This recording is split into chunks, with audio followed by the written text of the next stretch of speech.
Alright, we're live. Episode 130. Damn. Oop, I burped. Sorry. Wow, 130 episodes. Today's show we're going to be talking about back to the back issues, talk about back issue comics I grabbed. And I grabbed a few books. Some of them are Batman, of course, you know. Some are ones that I really enjoyed that are not Batman, that were published by DC. And some that are, you know, from IDW and stuff. So I'm also going to talk about comicsgate. Someone asked me about comicsgate. It was like 11:52. I was like having a hard time going to sleep, and someone sent me a message asking me what's my thoughts on comicsgate, Ethan Van Sciver, all that crazy stuff. So anyway, I'm going to, of course, answer that question, of course, about it. I like Ethan Van Sciver. I don't know him. I mean, I know of him, but I don't know the man. And there's some people who, of course, say that he is kind of sneaky, you know. I don't know by the definition of sneaky, but anyway, I'll play the intro. We're going to, of course, get into the show. So here is the intro.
The thing about this new update I hate about Spreaker is that you can't hear the music. Only the listeners can hear it. I don't even know what's happening. So, anyway. Hello. Good luck, babe. Thank you so much, love. Catwoman. So, anyway. So, one of the craziest things is 130 episodes in. I don't know if you can hear anything in the background. That is Lola hopping around from her copy paper box to the copy paper box lid. So anyway, I want to talk about something real quick. Something has been bothering me today. I know a lot of people have been asking, like, what happened to Tuesday's episode? You were live, then you went off the air unexpectedly. I think it was last Tuesday. Yeah, last Tuesday. My uncle passed away while I was doing the show live. He passed away of a heart attack Monday, and they found him Tuesday, and he passed away of a heart attack in his sleep. And that's why I went up there. Me and my uncle were close. I mean, he was my godfather. My dad were. They were brothers. They were close. So a lot of things been happening for a week. It feels like a month. Even though February is going to be over pretty soon. Thank God. Not kidding. I mean, I love February, but it's just like that. It's just like I can't wait for the month to be over and stuff. And he, of course, is finally coming home after a long, fucked up week of dividing, and stuff. Today was kind of like, it was very hectic. It got to the point where my dad said after this funeral and everything, done with everybody. Like, my dad was just like, I'm fucking done. Fucked out. I'm bored. Because my uncle left me money, which I didn't even know. He left my dad money, he left me money. I didn't even know. And I don't really care about the money. I don't fucking care. He's leaving me $1,000. I really don't care at that point. Because, you lose somebody. Money means nothing when you lose somebody that you love and care about. So everybody in the family is mad because my uncle's leaving a big chunk of money to my dad. Because my uncle's married. He divorced because his ex-wife cheated on him while he was in Iraq. With the Air Force. So he didn't leave her anything. He basically cleaned her out in the divorce. He took everything. Thank you, fuck you, bye, type of thing. So it got to the point where it's like annoying. Like, it got to a point of annoying where my dad started crying. Because he was so fucking stressed. He was tired. He's tired of everything and everyone. I mean, it got to the point where my mom had to get on the phone and chew people out because my dad was just done mentally, and stuff. And it got to the point now where my dad isn't going to the funeral. The family divided now. This is the third, I think, final time they're divided. They're done with each other. One's having a memorial barbecue for my uncle, and one is having the actual funeral.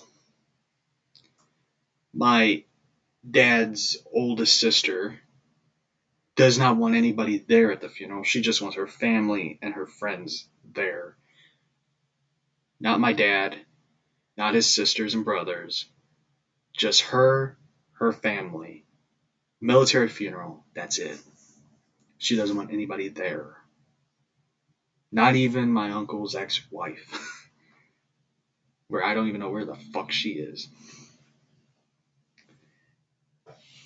The thing about it is, she is upset because she does not want her other sister, my dad's stepsister, knowing about it. And I got to the point where I wrote a message to my cousin and stuff because my cousin was posting about it and stuff. She's posting photos of her, my uncle, saying that he was like a father to her, even though her father is alive. I don't know what the fuck that means. And I sent, she was posting about it, and I haven't been on Facebook for a year because I didn't care anymore. So I sent a photo to her post, and this is an exact quote from Larry David. She was writing, "I don't want a selfish person at the funeral who's just about the money," referring to my dad's stepsister. I sent this image with a quote by Larry David where he says, "Both of you should have kept your goddamn mouth shut about this." Excuse God, sorry God, but that was the post because I was so tired of it because it got to the point where my dad was aggravated because he didn't want to look at photos of his brother. He's still, in mourning and stuff. And that was the post of it.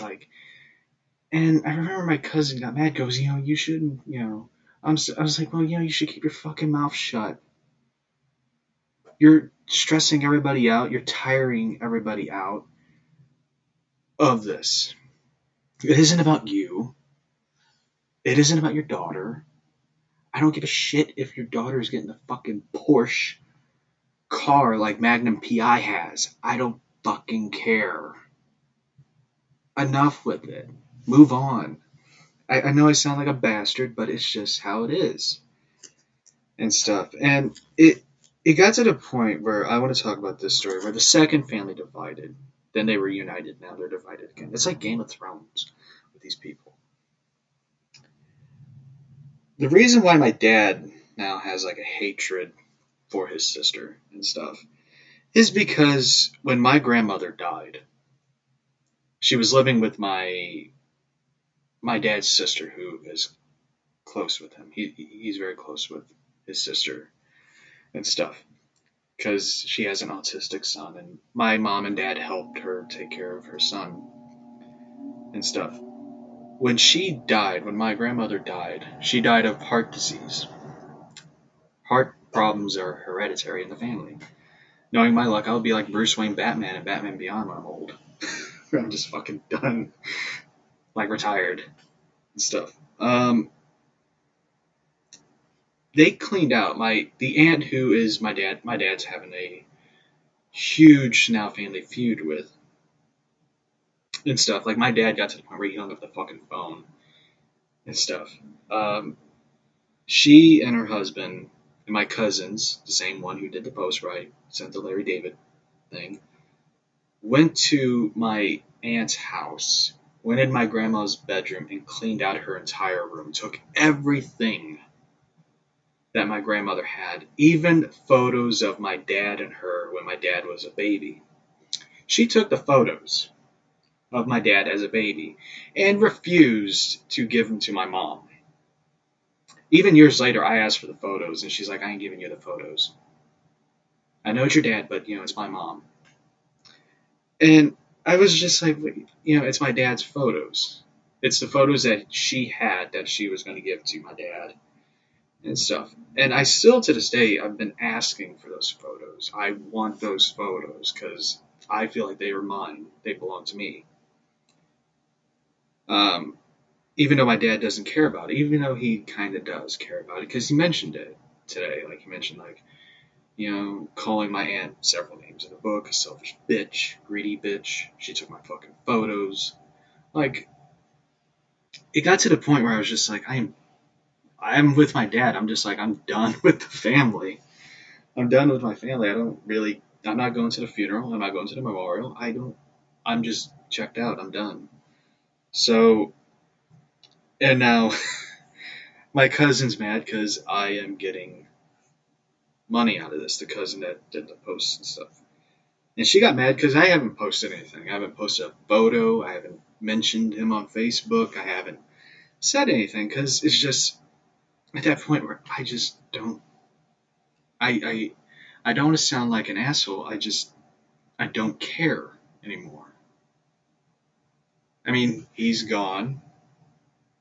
As sad as that is, he's gone. He moved on to another. I feel like death is sort of like this way of like once you go, you're going somewhere else. You're going to another place where no one is at. No one can control you. That's true. I mean, no one can control me. Like I'm in my own control. The thing is, once you are gone, you're dead. You're going to another side. You're going to another place where you don't have no problems anymore. I like to believe that, but but the truth is, he's gone. It's just like I don't think he's gonna stop me. Like I can't believe Josh is not at my funeral. I mean, one time we talked about funerals and stuff, I jokingly said to him, when I die, I want to be cremated. I want my ashes thrown in a cave for no reason and be done. That's kind of like where I want. But now when I die and get cremated, I want my ashes scattered, I guess, at the beach. I don't know. So, I don't know. I guess my ashes put in the insignia of a bat symbol and have it washed out to sea. That's kind of where I want to go. But anyway, that's the thing I kind of wanted to vent because it's aggravating and annoying that how people are, you know. I know I said people, I didn't refer to them as family, but they're people. I mean, once you lie to somebody on the phone and stuff, and the fucked up thing is, my cousin's daughter is now like bragging about she's inheriting a Porsche that my uncle wanted her to have. His Magnum PI Porsche. It's red, I guess. I don't know. Yeah, I guess it's red. It's just like I honestly am like, who cares? Because I mean, like, who really cares? It's a car. It's a car. And good luck driving it back from California to the Show Me State because gas price is not it's not cheap. Gas is expensive, especially in California. It's like $4 for gas, I guess. Anyway, I'm sporting it to the end. Yeah, it's just like it's I just kind of want to vent because it's just like I had to hear my dad in the car on the way home from the store. I said to him like, I need to go to the store. You want to go? Want to drive? I don't know. He's like, yeah, I need to get the fuck out of this house. And he left his phone. He goes, oh shit, I left my phone. I was like, it's alright. He goes, somebody, missed call, I was like, I don't know. He's like, oh, they're gonna call you. I was like, well, I'll hang the fuck up on them. like, that's why I said to him, like, I will hang up the phone on them because it's just like people can call all they want. It just doesn't mean I'm gonna answer. But anyway, let's get to the geek news, I guess. Yesterday, last night, as mentioned earlier in the beginning of the show before we played the intro, um, I was asked by a listener, what I think of comicsgate, Ethan Van Sciver, comicsgate, and all that. I know Ethan Van Sciver put a rumor out there that Marvel's going to be taking control of DC Comics from AT&T, and it's just like it's the stupidest rumor I have ever heard. It's fake news. To quote Donald Trump, you are fake news. For me, it's completely utter rubbish. AT&T spent a ton of money to buy Warner Media. Warner Media owns like Turner Network. They owned DC Comics, Hanna-Barbera. They own HBO. They own a lot of stuff. Like Warner Media has a lot of things. They have a lot of their hands are in a lot of good stuff. Here's the thing: AT&T will never sell DC Comics. Who is, like I said, the centerpiece of DC Comics? That has a lot of merchandise, a lot of years, decades in the world. Batman. Why would AT&T decide, like, we're going to sell DC Comics? It has Batman. Why would they sell it after they spent like $1 billion on it? Plus, Batman makes money, a lot of money, more money than more money, slightly more than Avengers. I mean, that character only made $1 billion in theaters. Batman, The Dark Knight, Dark Knight Rises, billions of dollars. It made more money. I mean, think about it. It has to take the Avengers to, $1 billion.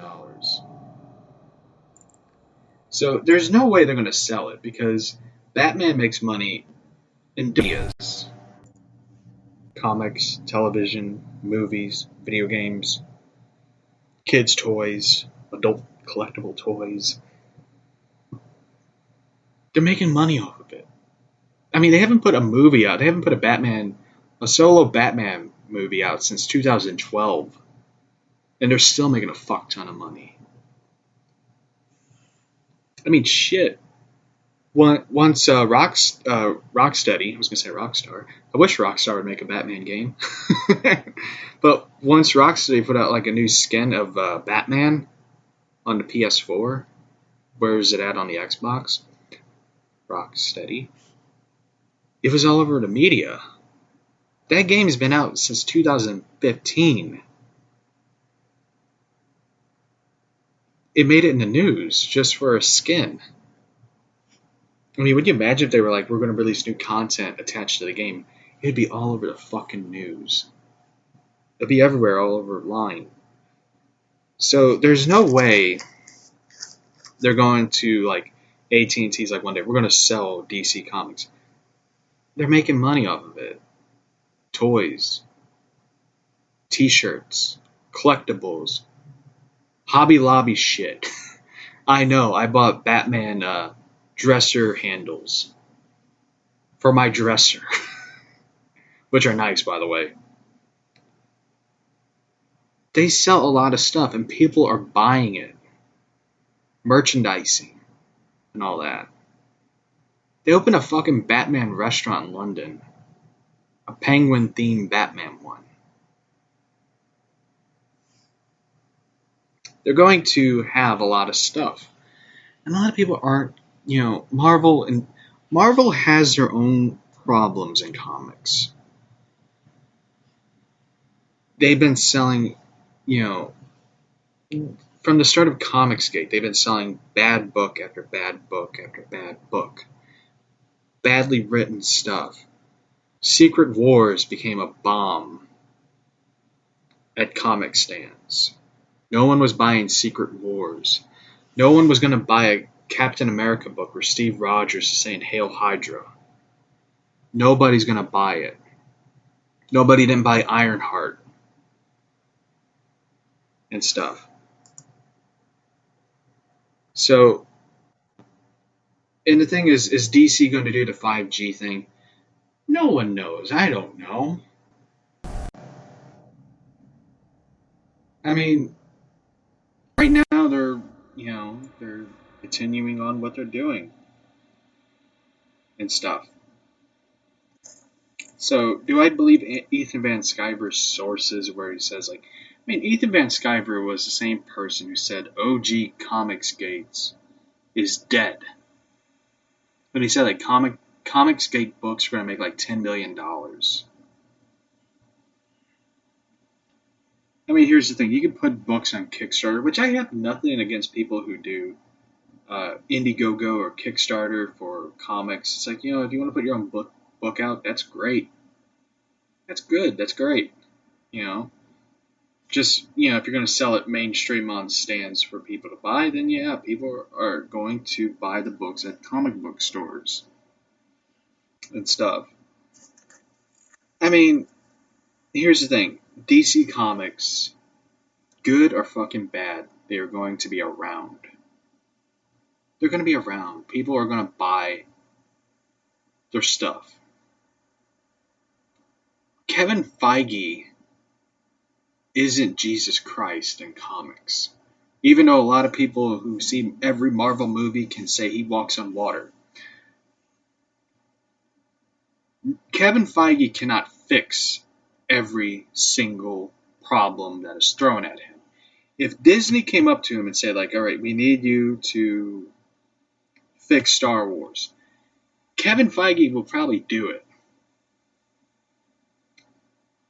And I don't think Disney is going to turn around and buy $1 billion, they're not going to buy DC Comics for that, amount of money that AT&T is going to ask. Because Disney just bought 20th Century Fox. They just bought Star Wars. Here's Here's the thing. They are going to choose to go after Spider-Man rights more than anything. And that's the thing. They're still, to this day, trying to get Spider-Man, which I doubt is ever going to happen because Sony is not that stupid. I mean, shit. There's talks about Sony wanting to be bought by Amazon. Amazon would have more of a chance buying DC from Warner Brothers than Disney. And I doubt Amazon would. Amazon wouldn't buy it. But the point I'm making is AT&T, who owns Warner Media, is not going to sell DC Comics or anything. They're going to ride it out. They're going to stick with it because once they have the big property title Batman, they ain't going to let it go. I mean, they will probably go after big name people like Rob Liefeld or Todd McFarlane to fix DC Comics, or go after Jeff Johns to fix DC's problems. I mean, they're still looking for a co-publisher, and I still think Rob Liefeld would be perfect to be the publisher for DC. Because Rob a lot of ideas and stuff, and I mean, I wouldn't want Todd McFarlane doing it because I don't know why. I like McFarlane. Me and him have a lot in common and stuff. So, yeah, I the comicsgate. I remember it starting out. I think Captain Cummings, who was a YouTuber, was like one of the people, and I really liked his channel. He was great to like watch a lot of his stuff because he talked about comics and he showed off a lot of his collections that he has, and he drank a beer, give his thoughts and opinions on the comics and stuff. And I remember him, a guy named Captain Frugal. They had a podcast, which was really cool. It sucks that he deleted a lot of his videos and stuff. It's kind of it sucked that it didn't like continue and stuff. I think Ethan Van Sciver like started something. I think he quit YouTube. He just like focused on himself and stuff. And I forget what the hell happened. But anyway, let's get to other stuff. I know a lot of people ask about the comicsgate stuff.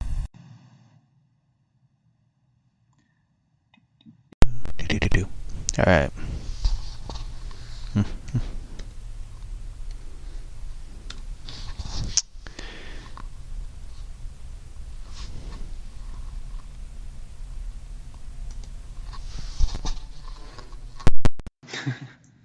That's a fun one. I had this question. What are you going to do with $1,000? I don't know. But then that's something I don't know.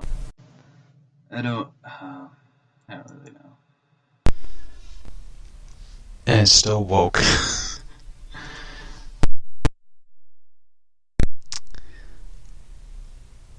I don't know. I'm one of the I really don't like. I'm not materialistic. I don't really care about stuff.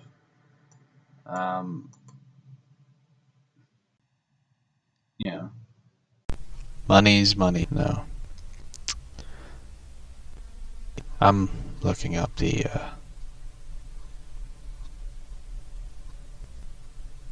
Oh, I did buy something that was pretty cool. I was at Wally World. For those who don't know, Wally World is Walmart and stuff. I call it Wally World because it's kind of a funny joke. Like, I'm a huge National Lampoon's Vacation fan, and I hate saying Walmart because as a kid I had like a speech impediment. I called it Walmart instead of Walmart. So I call it Wally World just because I love the movie National Lampoon's Vacation, which was Funny, hilarious comedy film with Chevy Chase.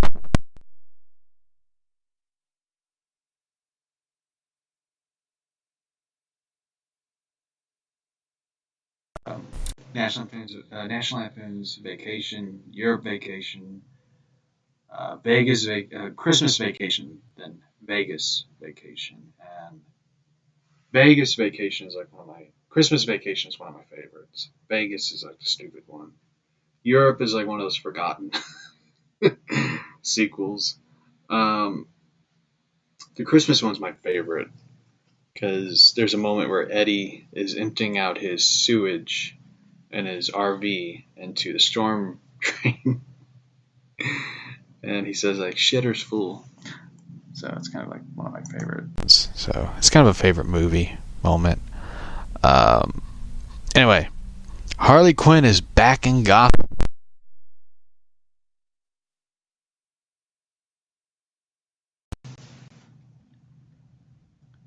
This is from Batman '89. The relationship between Joker and Harley has always been a One literally began with a former driving the ladder to madness. Since Harley has become one of the most central figures within the DC universe,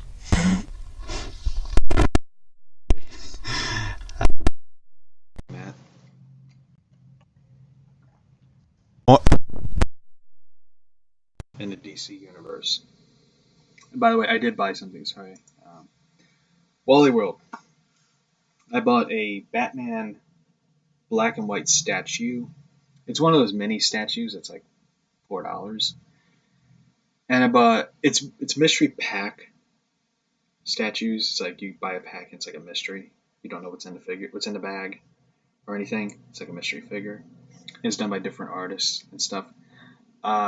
I got the Mike Mignola Batman. Mike Mignola did. He created Hellboy. I think, yeah, Mike Mignola. I think he's the one who created Hellboy. He has like a very unique style. Let's see, Mike.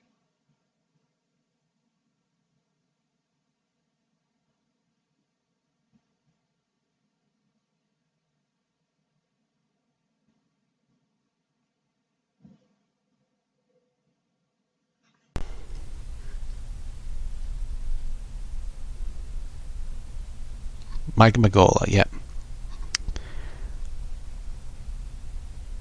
It's a very cool style of Batman. Yeah, he created Hellboy.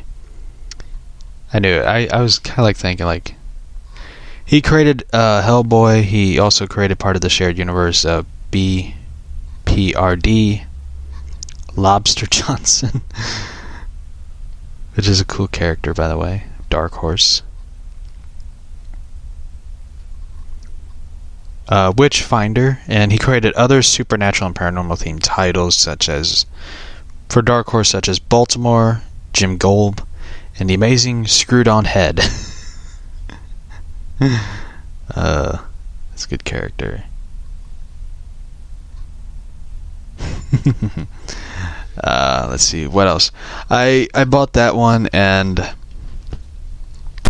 I bought the DC Superhero Girls pack, which I saw and I thought like, oh, that's really cool.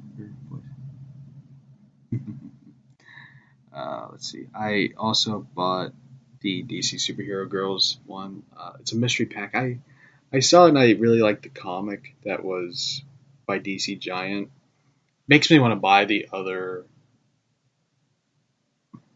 graphic novels that they have. Makes me want to buy them because they're very cool to read. It's something different. It takes a break from the dark stories and comics and stuff. And from the last week I had, I need to break from dark stuff. So um, anyway, I bought those. The mystery pack of the DC Superhero Girls one. I got the glow in the dark Harley Quinn keychain. And I remember opening it and I saw it and I was just like, after everything I said, the irony of getting this. And I really just I like it. It's an adorable little figure. She's holding the hammer. Her hair is like red and blue. She glows in the dark, so I'm leaving her by the window so like see it glows in the dark. So those are the two things I got. I really dig it. Like I looked for the comics. They recently released the new Crisis on Infinite Earths giant books. I cannot find them anywhere, so hopefully next time, I go up there and I'll find it. So anyway, those are the things I got. Like those are like the really cool mini figures and stuff. So from minifigures to back to the back issues. I picked out a few books I like. I wish I didn't drink a bottle of water before I started the show. So anyway, I'm gonna take a quick break. I'll be right back real quick. Anyway, let's play this other song. I haven't gotten to play this one a lot. So anyway.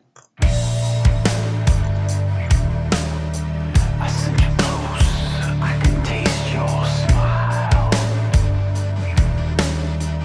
Cut the wire and wait for me outside. As you release, remain close and still. We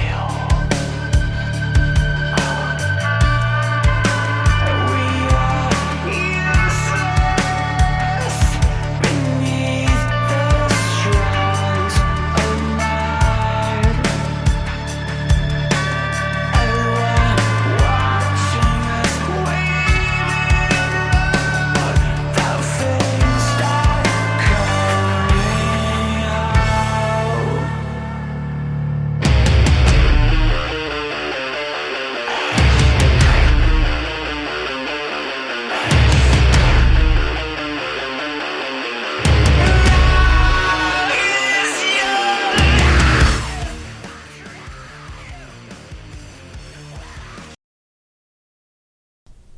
All right.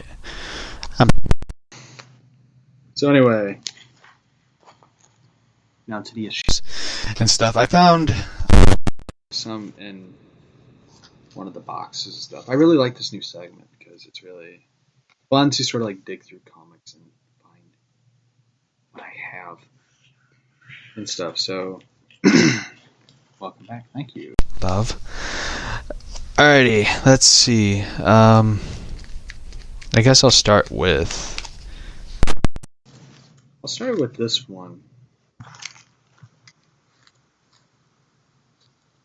I have right here Scooby Apocalypse #2. I really love the cover of it. It's really cool. It's a really interesting. Scooby Apocalypse is one of those sort of DC reboots of classic Hanna-Barbera stuff, and Scooby Apocalypse was really one of the most popular ones. It outlasted a lot of them and stuff. They're one of the series that I wish the publishers at DC just would have kept going with them, and it's a very interesting take on the Scooby-Doo mythos. It's a really interesting take on it, and I love the cover of it because Scooby-Doo looks like a familiar dog I know very well. My dog, Lilo. And it's really cool, different take of it. Scooby talks with emojis and stuff, and Scooby's sort of like this alien dog type thing, and it was a really cool story run by DC. It's a very different take. Shaggy looks a bit like a hipster. He has like he looks like a hipster type character, and Fred looks more like the dude who plays Dean in Supernatural. Velma is a midget. She's short in this book, and it had a very. I won't give it away. The ending away. I'll say this: you have to buy it. It's really good. It's an interesting, fun take. Just imagine this. Don't think of the cartoon Scooby-Doo, the original Scooby-Doo, before you go into reading this. Just say to yourself, this one has a different style, storytell to it. It's an interesting book. I absolutely recommend it. It's a fun, adventurous monster story. They fight monsters. They fight, alien type monsters. It's a very fun book. So, this other one I have, let's see. I got 7 books, so we got 6 to go. Yep.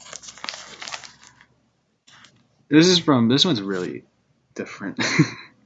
Back in 1995, DC Comics and Marvel decided to start a publishing house together called Amalga Comics. DC and Marvel decided to merge their characters into one universe in the Amalga Comics universe. They did Captain America, Superman, known as Super Soldier. They did Wolverine and Batman, Dark Claw. This was, I think, during the time Stanley presents, characters. We have the Catwoman one, so I'm trying to remember all the other ones they did. There was like several of them.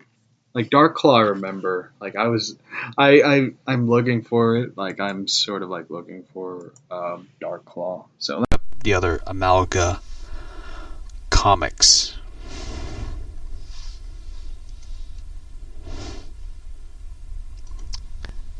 Because those are hard to find because like DC and Marvel sort of like went their separate ways in 1997 where they decided not to work together again.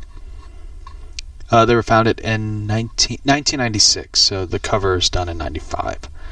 Let's see. Amazon Assassins, Doctor Strange, Fate, JLX, Legends of Darkclaw, which was the Batman, Wolverine, Super Soldier. Let's see. Bruce, this one is one I have, so I'll go to that one.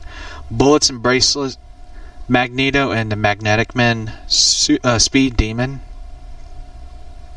Spider-Boy. Spider-Boy. This is where Spider-Man and Superboy became one character. X-Patrol. Then they did the Return Amalga, so they did Bat-Thing, Dark Claw Adventures,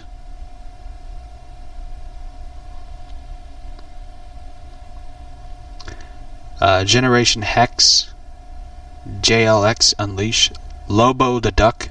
This is where Lobo and the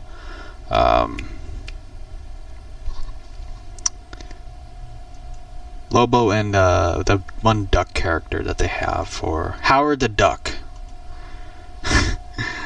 Super Soldier, Man of War, Challenges of the Fantastic, Exciting X-Patrol, Iron Lantern. This is where Iron Man and Green Lantern became a character. The Magnetic Men featuring Magneto, Spider-Boy Team Up number 1, and Thorian of New Asgard. So I'm looking for sort of like the Dark Claw and stuff. So anyway, I have this one, which is Bruce Wayne, Agent of S.H.I.E.L.D. This is where Bruce Wayne is sort of like a spy, super spy for S.H.I.E.L.D. Selena Kyle is in it, except she is Selena Luthor. Like I said, this is really an odd book. I had the Super Soldier, but I gave it to my uncle, my dad's younger brother, who doesn't live that far from me, actually. He lives one street over. Um, he is like a huge, diehard Captain America, Superman fan, and like literally like a diehard fan. Like he will defend, he will defend Superman to the death, and he enjoyed he enjoys the rebirth, like the early rebirth books before Bendis took over. And I remember he was just like so angry when Bendis came on board to it.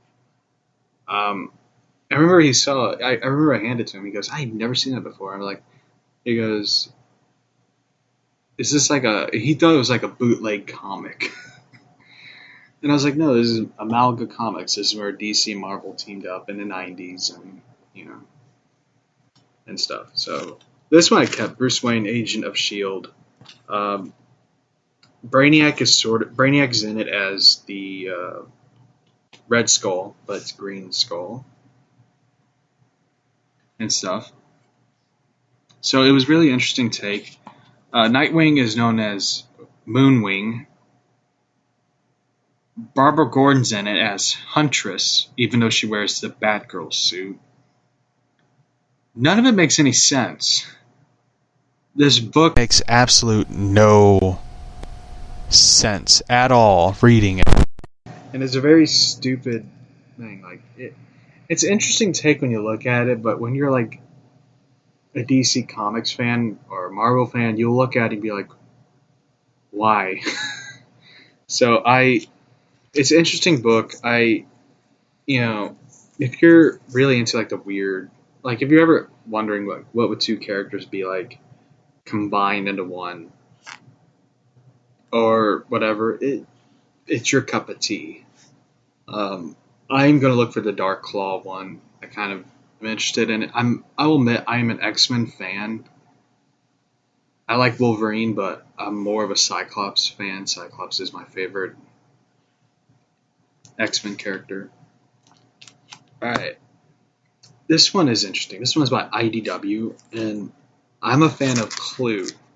I love murder mysteries. Murder mysteries is like my favorite fascination.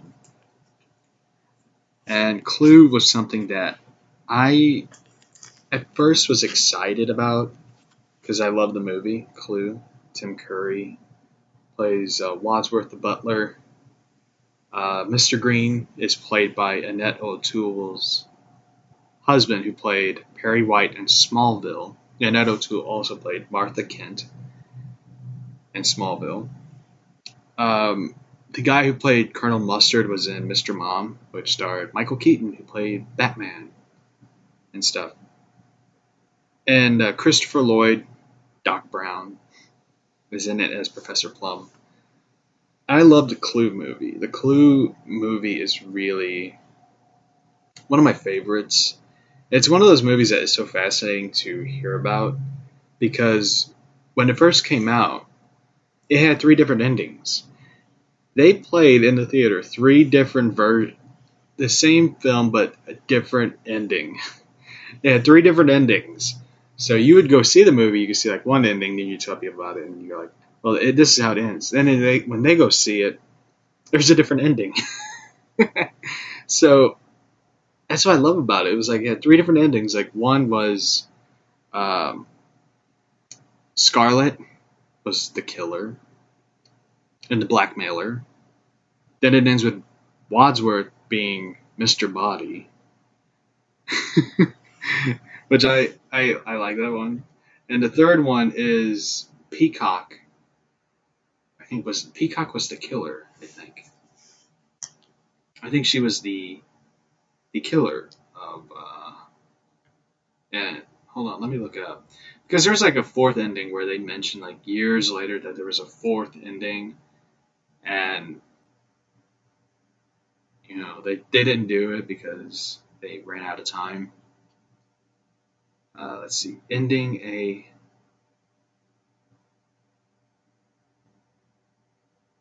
Scarlet. Yep. Ending B was Peacock killed all the victims and stuff. The third one is Professor Plum missed Mr. Body with the gunshot, but later is killed. They later killed him with later killed him with a candlestick. Peacock stabbed a cook. Colonel Mustard bludgeoned the motorist, who was his driver in World War II. Mrs. White strangled Yvette out of jealousy and hatred for her affair with her husband. Scarlet clubbed a cop. Wadsworth reveals he shot the singing telegram girl. Da, da, da, da, da. I am your singing telegram. Bam! That was a scene that always cracked me up every time I watched the movie, because all you hear is like her singing da da da da da. I am the singing telegram, and you hear and she gets shot and she like falls down. It's just it got to the point where it like hit the beat and stuff. But I fucking loved it. Yeah, so it was revealed that that Wadsworth was the killer, but Green shoots him, and Green was undercover because he was an FBI agent trying to figure out, all this. But it was such a good film. I know they were talking about doing a remake of it with like the team that did Deadpool with Ryan Reynolds in it. I'm just like, no, because this movie is like perfect. Clue is perfect, and it's a shame that they never did like sequels and stuff. But you're kind of glad they never did sequels, because the film as a whole is perfect, and stuff. So They announced Clue, the comic. I was so excited because it was just like, man, with this comic they could do so many things with it, and it just didn't turn out the way I was anticipating with it. And that's the thing about it, was like, I was hoping that they would get like a really good writer and really tap into like this cult following of Clue and stuff. But also it became really hard to find the comics and stuff because, like I said, like I don't go to the comic book store every single Wednesday when they release a new comic and stuff. I go there, and it takes me a while to go there because I'm busy, and usually the weekend I'm free and I go up there and see what I can find. But until, I couldn't go all the time. So for me, it was just like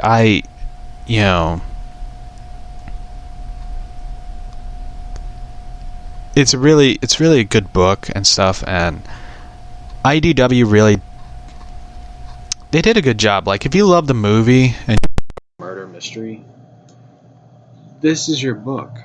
You like, Clue and stuff, and you like mysteries and secrecy and all that. This is your book.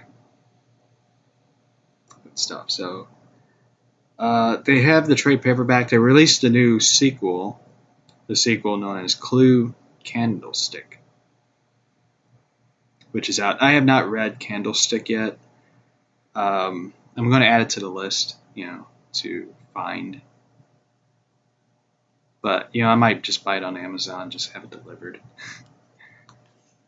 So I enjoyed Clue Candlestick. I have not read, so the sad part is, like, I couldn't find issue 5, and I'm still on the hunt looking for issue 5.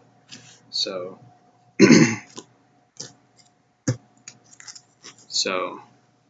anyway, I'm going to throw in these two books because they are the same book. Not the same, but same title. DC Universe Online Legends. I'm a huge fan of video games, for those who don't know. DC Universe Online Legends is one of those really good books. It takes place in the DC universe where you create your own hero, your own powers, your own look. Some people create Marvel Characters, which I will admit, they look awesome. Some create comic book DC characters because they want to be the hero, which you can't blame them. It's sort of like one of those things like you really can't blame them. I mean, I created myself to look like Batman. And I really enjoyed DC. Universe Online Legends. Issue 7 of DC Universe Online Legends, I love the cover because the cover itself shows like this Batman who went through battle and war, and part of his face is like burnt, or not burnt, but scarred up, and he, is older and he's been through a lot and stuff, and I really like the book. The story, it gives more to the story of the video game. I have not played DC Universe Online for a while because it's hard to find people who will team up with you and help you get through missions and stuff because it's a pain in the ass. Because some of them you have to team up with others to get through missions and stuff, and it's really, really hard to find someone to team up with you. But I enjoyed it, but I haven't played it yet. I know they did the metal one, which made me cry because I'm just like, I want to play it. But I don't feel like buying the Xbox gold card where it gives you like online, lets you play online and stuff. I really don't feel like just shilling out money for it to play, online and stuff. So anyway, the next two, separate. I'm saving the best one for last. Bane Conquest, which is a 12-issue miniseries, which is written by Chuck Dixon. Dixon, who co-created Bane, came back to write a new Bane series, and this one is about Bane conquering the world and Gotham to be the top villain. And it's a really fun book. Dixon sort of goes back to his, Chuck Dixon's like one of those guys who I wish could write Batman. Because he wrote he had a good run with Batman before, and he created an iconic villain, Bane. And I will say this, he did a great job with this series. I mean, of course he did. He created Bane, so he knows the character practically better than anybody. Reading this was kind of funny though, because I remember reading this and looking at Tom King's run on Batman and looking at this book, and I'm looking at Tom King's Batman run. I'm sort of like scratching my head going like, huh. It was really fun.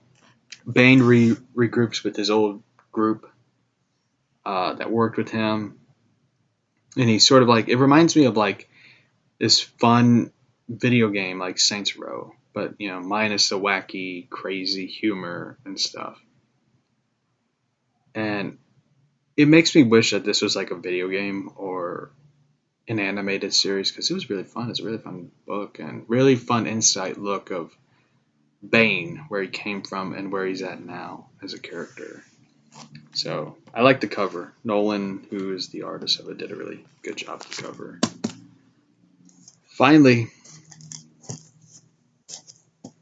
wow, I'm already in almost an hour into this show.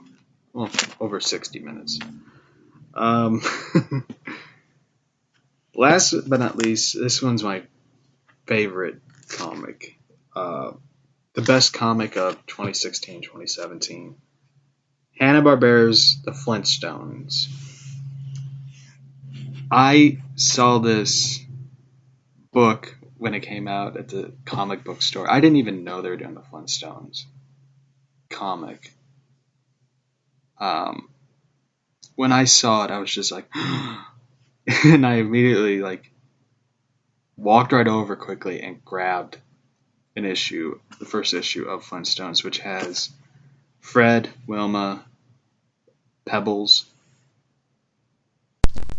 In this book, on the cover, and I was so excited about a comic because I am a huge fan of the Flintstones. I just love this series. It was, again, like a 12-issue series. It has so many mature subject matter they talk about in this book. And it tells a different story than what you expect of it. And no, it does not give you to the point where you're asking, what does Barney Rubble do for a living? I'm going to call up Hanna-Barbera drunk and ask them, what the fuck does Barney Rubble do for a living?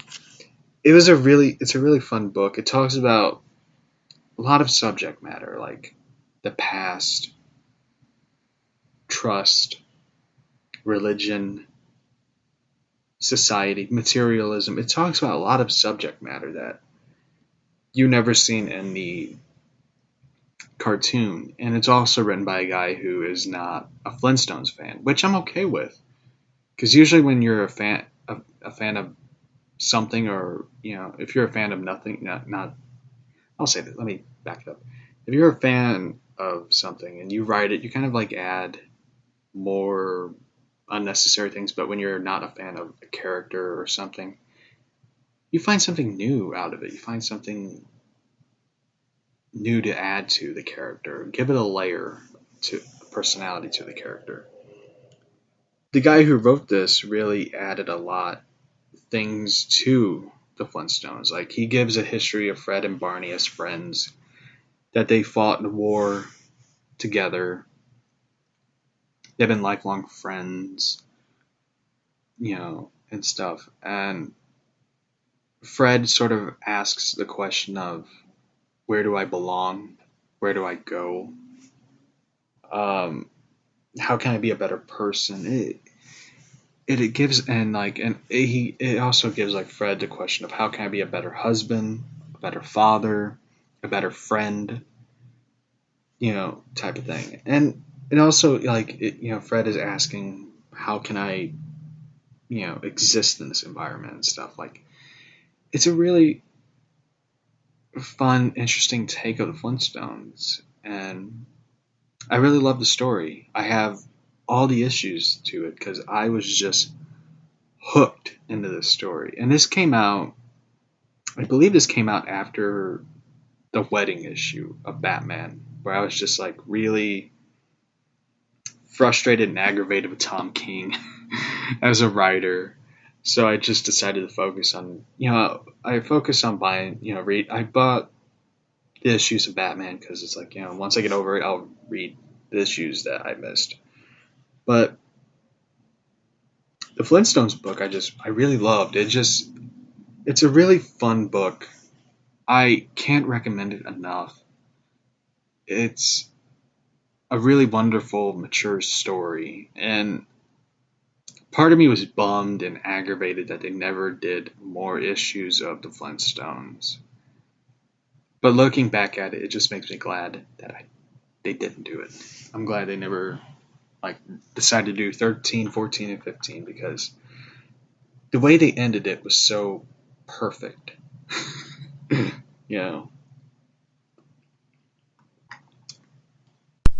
So, Way with Scooby-Doo,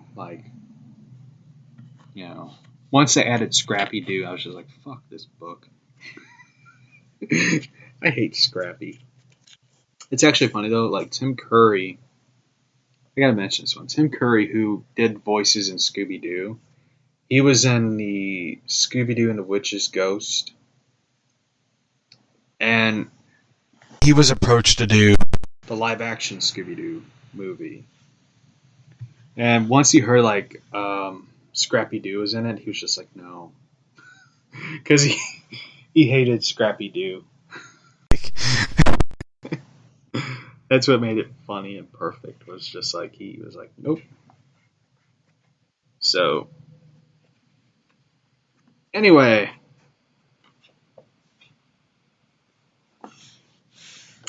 let's get to the giant books.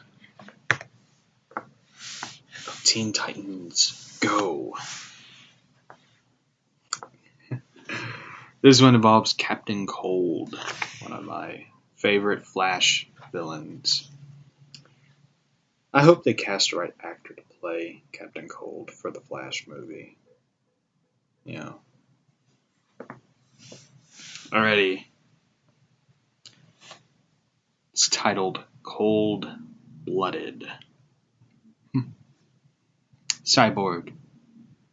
Who's this dude? Parka King? As the Titans stand ready for battle with Captain Cold looking back. I actually like the early Titans artwork. This is kind of like really cool and stuff, but anyway. Robin, it's Captain Cold. We need to get him out of Jump City. Titans, go. Captain Cold fires the ice ray from his gun. I'm not ready to go just quite yet, you little punk. Cyborg, whoa. Beast Boy, dude, you can freeze people and... dude, you can freeze people solid? As the Titans look shocked as Robin's frozen and a giant block of ice. Captain Cold, I guess so. Usually the Flash just runs around and avoids my blast. He's pretty fast. Cold looks shocked. I love this one because it's like most people don't know is like Captain Cold. A lot of Flash's rogues like Captain Cold and all of them made a deal with the Flash, like they would not kill people.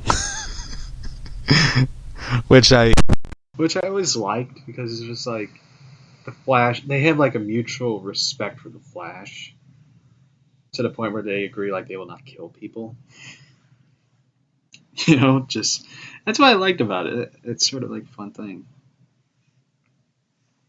Starfire, we must take down this Cold commander. Captain Cold, uh-oh.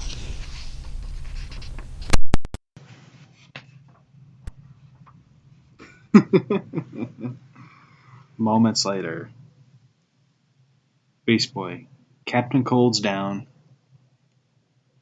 Raven looks at Beast Boy, who is like a giant elephant standing on Captain Cold, who's waving a white flag. Cyborg, now how do we get Robin out of this ice? Beast Boy, we could just take him home and play hockey on top of him until he melts. I can't help but notice how Beast Boy looks like my oldest nephew. Like if my oldest nephew was like green and had pointy green ears and green hair, yeah, he could,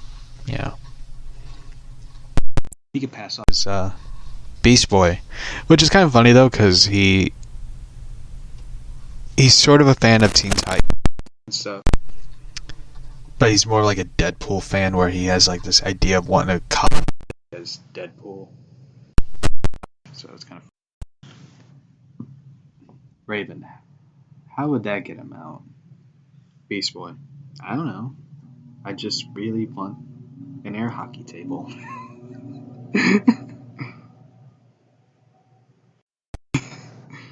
Cyborg. I have not played air hockey in a long time. Last time I played air hockey was against my young nephew, and I just let him win. I even though I could have beaten him at air hockey, I just decided to let him win because he just thought it was so cool. Because he never played in his life, so I just let him win. So, anyway, Cyborg. We could have a fundraiser and we could sell the Robin Snow cones and I could have an ice shack. Shave the ice a bit until Robin's free. Raven. I would say we just dump him into the harbor and let him float around the sea. Let Aqualad figure it out.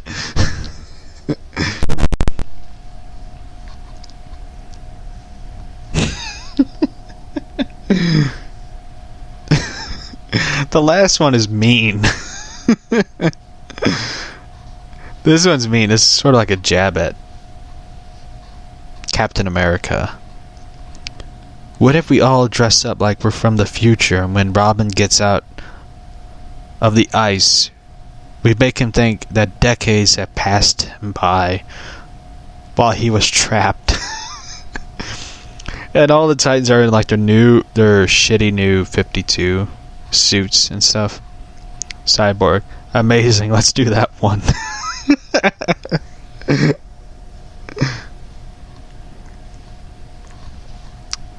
Starfire. Friends, Robin is free from the ice. Beast Boy. Aww. I wanted to do that. I wanted to do my plan.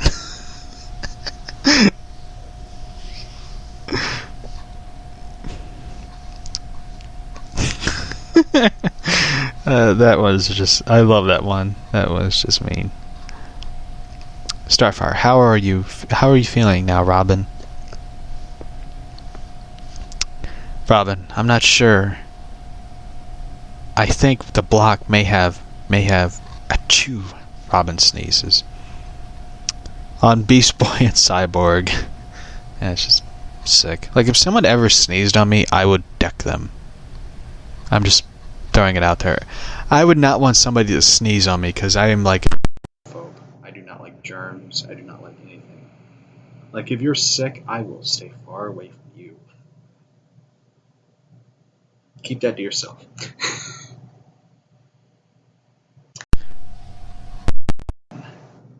It's just a little head cold. I don't feel I need to rest. Cyborg. Yes, you do. I can't have your head cold spreading. All I have left is my... I can't have all that mucus dripping down into my delicate wiry parts. I'll short out. Beast Boy, dude, we'll call you Snot Rocket.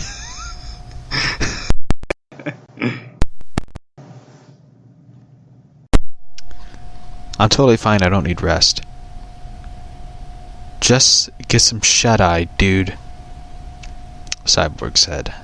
Starfire, we need you better in case something happens in Jump City. The alarm goes off. Uh-oh. I knew you'd jinx us as soon as you said it. Robin, with mucus pouring out of his nose all over himself, all over his face. An alarm.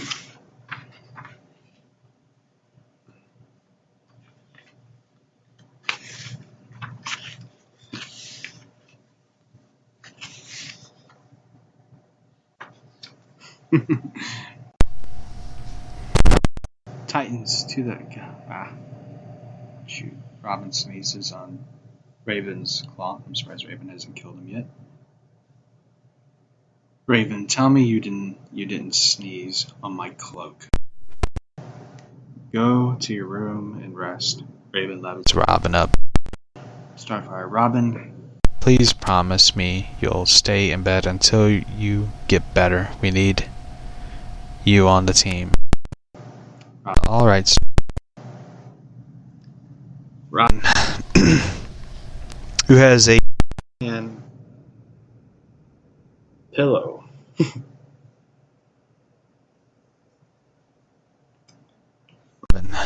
I promise I'll stay in bed until I'm better. Starfire, thank you, Robin. Now I must rejoin the team and save the city. Beast Boy, so what are we fighting? Cyborg. It's pretty bad out there, Beast Boy. Plasmus is stomping the harbor, but Mammoth is also trying to rob the bank downtown. Beast Boy, what do we do? Robin, I'll tell you what you do. Oh man, you promise. Cyborg said.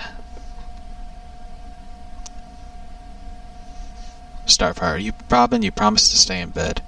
Robin, I am in bed. In fact, I am in the ultimate battle bed. Robin has a Batmobile with Kleenexes shoved up his nose, which is gross. Cyborg, the ultimate battle bed, more like the only battle bed. This is the dumbest thing I've ever seen. Robin, hey, evil doesn't wait for a hero to feel better. Sometimes you have to roll into battle in a different way. Beast Boy turns into a cat. A tiger. Beast Boy, yeah, well, good luck rolling into battle with no tires. Pinch from his claw into the tire. Robin, hey. Robin, I don't want to be sick. I just want to help. Starfire, following the team. Robin, please, just get better.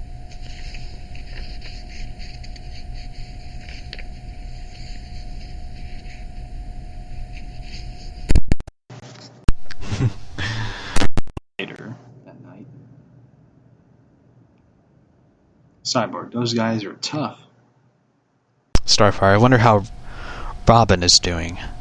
Starfire enters Robin's room, which is a mess of mucus on the floor with the orange juice container.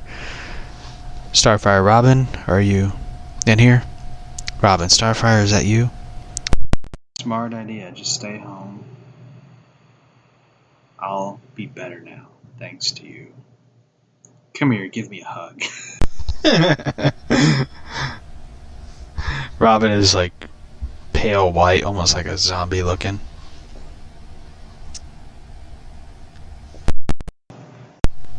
Starfire, okay, I will give you a hug. I just need to. Excuse me for a moment. Starfire runs into Screaming loudly. We all need to find a way to make Robin better quickly as. Raven, how are we going to do that? Cyborg, I know what to do. Cyborg puts on a suit. Our enemy is the cold virus inside Robin, so in order to win, we must fight our enemy on his territory. Cyborg, which means, Beast Boy, you're going into Robin's body. Beast Boy, dude, what are you talking about? Not doing that. I don't want to get And that gross thing. Cyborg. Around. Beast Boy, how do I do that? Raven used this communicator with Beast Boy when he gets inside, and BB, you swallow that device so Raven can talk with you. Star, how's it going over there? Starfire, please, Robin, just eat this noodle of chicken soup. It has a sleep agent so you can rest while Beast Boy fights the virus. Robin, I don't like this plan. Beast Boy messes up all my stuff when he's outside of my body. I don't even want to know what he's going to do when he's inside of it. Beast Boy, trust me, pal, it's not exactly going to be a pleasure trip hiking through your insides. Cyborg yells at Beast Boy, just get in there. Beast Boy, who's on a spoon, as Robin opens his mouth. This is so gross. I always have to do the nastiest jobs.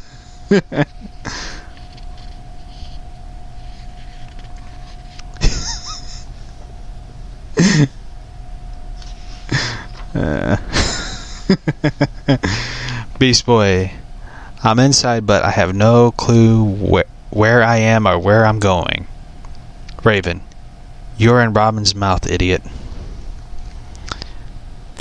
And if you don't even know that much, this is going to be a very long journey.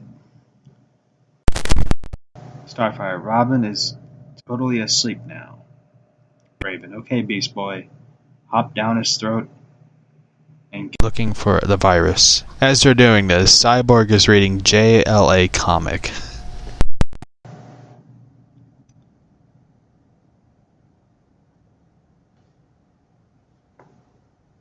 Beast Boy, tell Starfire to get away from Robin. Raven, why? What's happening? Beast Boy, every time she leans in to check on him, his heart beats 1,000,000 miles a minute. I don't want to get stuck in it. I don't want to get sucked in. Sorry, I don't want to get sucked in. Beast Boy, I'm at Robin's brain. Raven, be careful. Be very careful, Beast Boy. Beast Boy, I'm watching where I'm... Oops. I just stepped on something in his brain. No biggie. Raven, no biggie, Beast Boy. Get out of there.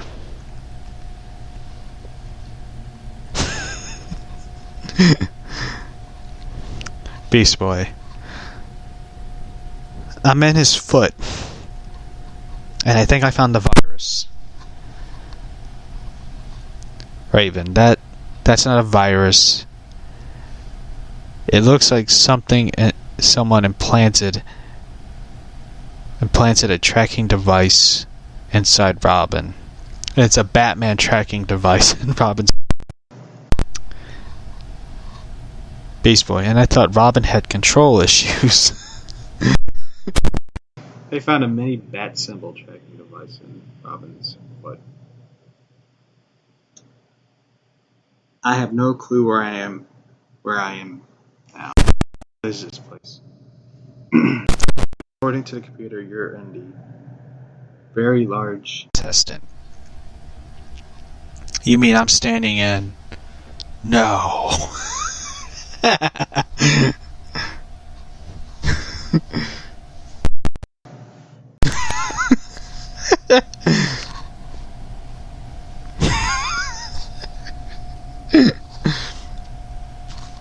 Cyborg, tell BC to hurry up. He's getting sick. Guys, I think I found the virus. Raven, fight. Ow. Cyborg, Robin makes us take fight training every morning of our lives. Use your skills. Beast Boy, I'm trying, but I'm stupid microbes. I don't have a whole body. I don't have a lot in the limb department. Do something, anything, Cyborg yells. Okay. Oh shit. Cyborg, wait, don't use your powers inside. Robin crash. Raven, Cyborg, and Starfire screams no as Beast Boy turns into an animal in Robin's arm. His right arm. Beast Boy, did I get the virus? Cyborg faints as Raven and Starfire look shocked in terror.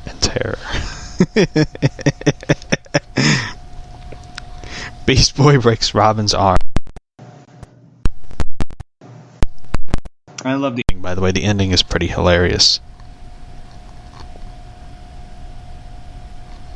Sort of. Not really, but anyway.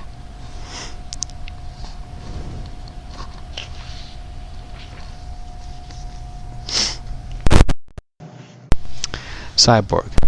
Well, you took the virus out, Beast Boy, but you accidentally broke Robin's arm in the process. Beast Boy, it'll heal. What's the big deal?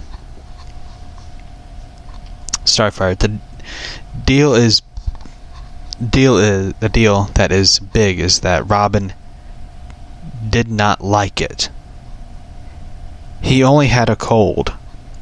How is he going to react when he learns that his arm must be in a cast for several weeks?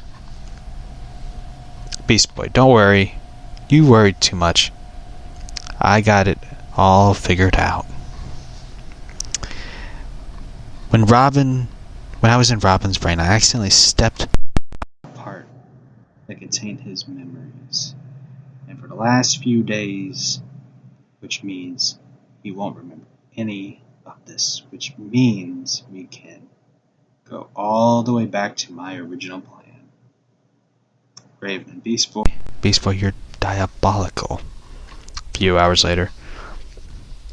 Robin, what happened? How long have I been out? Why does my arm hurt so much? Captain Cold broke your arm and encased you in a block of ice. It's been several years, but we finally were able to revive you. We did it, buddy. We won. Cyborg, the future is so cool, Rob. I'm on the Justice League. I could get into any computer on the planet. And there are new kinds of dessert pizzas, Robin. Dessert pizzas. Raven, yes, it's completely unbelievable. Just tell me, how long was I gone? So long that Starfire ended up with a new team with Speedy. Alright, and Speedy gives a thumbs up. That's just mean. Alrighty. So, there's 2 ads in the book. DC Superhero Girls graphic novel. And stuff, so we'll do the other stories tomorrow. So, that was a pretty funny story, by the way. I really enjoyed it, so. Anyway. Damn, I got so many people blowing up my Instagram.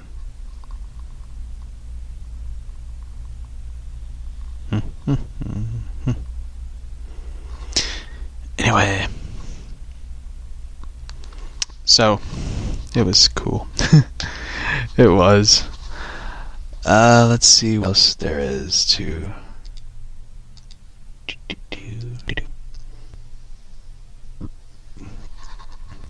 So, anyway.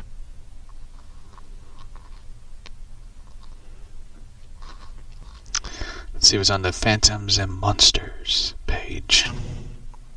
Shall we? Let's see. Tall screaming encounter in Lincoln, New Mexico. A canine creature mauling connected to Dogman roving in near Louisville, Kentucky. Anyway, I guess we'll be wrapping up the podcast, episode 130. Damn, I didn't even realize that we're on 130 episodes now. You know, just never imagined that. And it's snowing here. So, anyway. Let's see what other questions there are before we wrap up the podcast show. Let's see.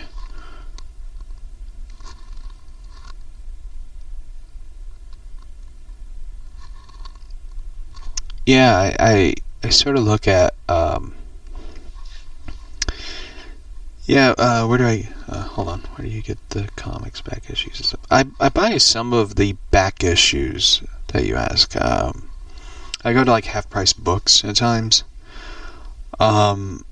V-Stock, which is cool store. And there's like, of course, you know, rumors that, you know, that they're going to be closing down because the people who bought the old mall is going to be turning it into like apartments and stuff, which I don't know how the hell they're gonna do that, but you know. I used to go to Dark Side Comics and Games, until like they changed owners and stuff. They like changed owners and they changed hours, and I mean they're closed on Monday, which is kind of weird. You know, now they like last time I went in there, they like downsized comics. They downsized it and focused more on the gaming, like board games and all that. Like last time I went in there, and Dark Side was I bought Detective Comics 1000. So it's been a while since I've been in there. You know, like I enjoy Dark Side. I mean V Stock a bit more. You know, you find cool stuff. They have like a huge amount of video games in there, like an insane amount of video games. You know, like I seen like old video games I had back in the day, like Driver 2, Tony Hawk's Underground 2, Tony Hawk Underground, which I enjoy playing. I don't skateboard, you know, anymore and stuff. Saints Row 2 and 3, which I still have Saints Row the 3rd. I love Saints Row. They're fun video games. I wonder if they're on the Xbox One now. I mean, I know Saints Row the 3rd is, but I don't know if Saints Row 2 is. I really didn't care for 4. Last time when I was in there a while back, I saw Justice League Task Force, which I remember playing a lot as a kid. I seen Space Jam video game on the PlayStation. Captain Blasto, which I didn't understand. So, I mean, like, I seen a lot of cool retro video games in V-Stock. If you're ever, like, looking for classic retro video games to add to your collection, go to V-Stock. They have it. They're not the sponsors, by the way. I'm just recommending as a consumer, you know, shopper, you know. But I mostly go in there, I buy the comics. I go to, like, the action figures. I look to see what they got in there. I find some cool ones. I found, like, the exact looking action figure I had as a kid of Batman from Batman the Animated Series, which I bought because, you know, it's really cool. But yeah, so anyway, I hate saying goodbye on the show. It's hard to say goodbye on the show and how to wrap it up. So anyway, I will see you all tomorrow. We will, of course, do another episode of the podcast, and I will find another set of books I had in my box, you know, for back-to-the-back issues. So anyway, I will read the other Teen Titans Go story, and for tomorrow and stuff. Oh, here's another one. Do you have the new Batman action figure that they have with the little pieces and stuff? Actually, it's a funny one. My dad bought it for some odd reason. He bought it. It was actually funny though. I had to help him move an exercise bike, and I think it was an exercise bike, and we stopped at Wally World because I don't know why. But he grabbed like this action figure. He somehow stumbled into the action figures. And he goes, "Oh, that is really cool." I was like, "Yeah, it's okay." He goes, and he pulls like the one off the shelf, which I have, which is like the Rebirth one. And he goes, "I'll buy it." I was like, "What?" I don't know why he bought it. He just bought it for some odd reason. I guess to thank me for picking up the exercise bike where he had to like hold the cart and I had to like pick it up and move it into the van and stuff. Which it wasn't heavy, by the way. It was just like it weighs like 85 pounds. So it's like for me that's like 5 pounds. Um, it's very light. So we had to like move it in there. It's really fun though. The exercise bike. I went 10 miles. It's fun. Bike. So anyway, yeah, I bought it. I really like the little They have to it. They have like a little collector card, and they have like a little uh, poster to it. Like, so it's really cool action figures and stuff. The price isn't bad. It's like $7. and they have like different bat suits and different little. Just to add to it, but I like the McFarlane ones. The ones look really cool, and I think they're gonna be like releasing new ones. They're gonna be like releasing new action figures. I think one of them's like Catwoman from the animated series, which looks really cool. So I will see you all tomorrow for the show, and yeah.